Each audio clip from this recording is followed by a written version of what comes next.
آپ نے سنا ہوگا حضور نے سورہ رحمان کے بارے میں فرمایا ہے، سورۃ الرحمن عروس القرآن، یہ سورہ رحمان جو ہے یہ قرآن کی دلہن ہے۔ جیسے دلہن کو آپ خوشنما لباس پہناتے ہیں، آراستہ پیراستہ اس کو گہنے اور اس کو زیور پہناتے ہیں، تو جس طریقے سے سجاتے ہیں آپ دلہن کو، اللہ تعالیٰ نے ایک سورت قرآن مجید میں یہ ایسی رکھی ہے سورہ رحمان کہ اسے خوب سجایا ہے۔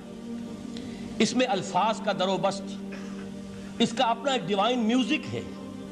وہ تو اللہ تعالیٰ قراء جو ہے خاص طور پر مصر کے قراء، اللہ تعالیٰ ان پر رحمت نازل فرمائے، ان کی خطاؤں سے درگزر کرے۔ جس طرح قرآن کے انٹرنسک میوزک کو انہوں نے واضح کیا ہے، واقعہ یہ ہے کہ اگر یہ لوگ نہ ہوتے، شیخ عبد الباسط محمد عبد الصمد، شیخ محمود خلیل الحصری، یہ لوگ کہ جنہوں نے قرآن کے اس غنا، میوزک، یہ لفظ جو ہے آپ حیران نہ ہو کہ میں یہ کوئی شاید توہین کر رہا ہوں قرآن کی، حضور نے یہ لفظ استعمال کیا ہے، تغنو، اس قرآن کو اچھی سے اچھی خوشلہانی کے ساتھ پڑھو۔ من لم یتغن بالقرآن فلیس منا، جو قرآن کو بہتر سے بہتر انداز میں، اچھی سے اچھی آواز میں، خوشلہانی کے ساتھ پڑھنے کی کوشش نہیں کرتا، وہ ہم میں سے نہیں ہے۔ بلکہ ایک مرتبہ حضور رات کے وقت آپ گشت پر تھے اپنے ساتھیوں کے حالات معلوم کرنے کے لیے۔ حضرت ابو موسیٰ اشعری رضی اللہ تعالیٰ عنہ ایک صحابی ہیں، ان کے گھر کے پاس سے گزر ہوا، وہ رات کو تہجد پڑھ رہے تھے، کھڑے ہوئے کیف کے عالم میں قرآن تلاوت کر رہے ہیں۔ حضور کو بہت پسند آئی ان کی قرات، کافی دیر تک وہاں کھڑے سنتے رہے۔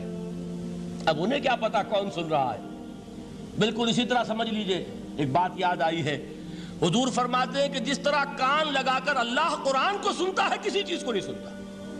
ہمیں نظر نہیں آتا نا، ہمیں معلوم نہیں، ہم قرآن پڑھ رہے ہیں تو سننے والا کون ہے؟ سب سے زیادہ کان لگا کر خود اللہ۔ یہاں اس لیے مجھے یاد آیا کہ ابو موسیٰ اشعری کو کیا پتا تھا کہ کون سن رہا ہے؟ وہ اپنی کیفیت میں نماز میں تہجد میں قرآن کی تلاوت کر رہے تھے، اور ظاہر بات ہے ان کے گھر ایکڑوں میں بنے ہوئے نہیں تھے، ایک ایک کمرہ، ایک ایک کوئی حجرہ، ایسے ہی تو گھر تھے نا صحابہ کے، لہذا حضور پاس سے گزرے، آواز آئی، کافی دیر سنتے رہے۔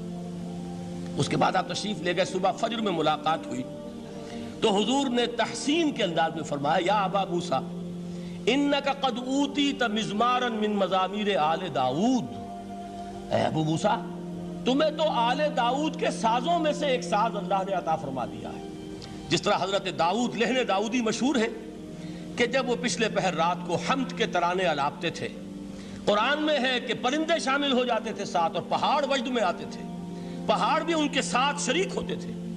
تو جس طرح کا اللہ نے ان کو لہن عطا فرمایا تھا، حضور نے تحسین کے انداز میں فرمایا ہے ابو موسیٰ اشعری، اللہ نے تمہیں بھی آل داؤد کے سازوں میں سے ایک ساز عطا فرمایا۔ بہرحال قرآن مجید کا جو یہ میوزک ہے، قرآن کے الفاظ کا جو حسن ہے، جہاں تک حسن معنوی ہے وہ تو ہر لفظ میں ہے، لیکن یہ حسن ظاہری، حسن صوتی، حسن لفظی، یہ اپنے کلائمیکس پر آپ کو نظر آئے گا سورہ رحمان میں۔ لیکن قرآن میں یہ سورت اس اعتبار سے بھی ممتاز ہے، اس کی 4 آیات پر ذرا توجہ کریں گے، عجیب حقائق سامنے آئیں گے۔ جہاں یہ قرآن مجید کے حسن صوت اور حسن لفظی کی معراج ہے، وہیں اس کی پہلی 4 آیات میں 4 چوٹی کی چیزوں کا ذکر ہے، سب سے اونچی چیزیں۔ پہلی آیت کیا ہے؟ الرحمن، ایک آیت ہو گئی۔ رحمان کیا ہے؟ اللہ کا نام ہے۔ کبھی آپ نے غور کیا اللہ کے ناموں میں سب سے پیارا نام کون سا ہوگا؟ رحمان۔ کیوں؟ اس کا مادہ کیا ہے؟ رحمت۔ ہمیں سب سے بڑھ کر جس چیز کی ضرورت ہے وہ کیا ہے؟ رحمت خداوندی۔ نام اچھی طرح سن لیجئے اس حضور کے قول کو۔ حضور فرماتے کوئی شخص جنت میں مجرد اپنے عمل کی بنیاد پر داخل نہیں ہو سکے گا جب تک کہ رحمت خداوندی دستگیری نہ کرے۔ کسی صحابی نے بڑی ہمت اور جرأت کا ثبوت دیا کہ پوچھ لیا، کیا حضور آپ بھی؟ جب آپ نے فرمایا کوئی شخص داخل نہیں ہو سکتا جنت میں محض اپنے عمل کی بنیاد پر جب تک کہ رحمت خداوندی جو ہے وہ دستگیری نہ فرمائے۔ پوچھا گیا کیا آپ بھی؟ آپ نے فرمایا ہاں میں بھی۔ آپ انداز کیجئے کہ اگر محمد الرسول اللہ بھی رحمت خداوندی کے ضرورت مند ہوں تو تاب دیگراں چے رسد، ہماری تو سب سے بڑی ضرورت رحمت خداوندی ہے۔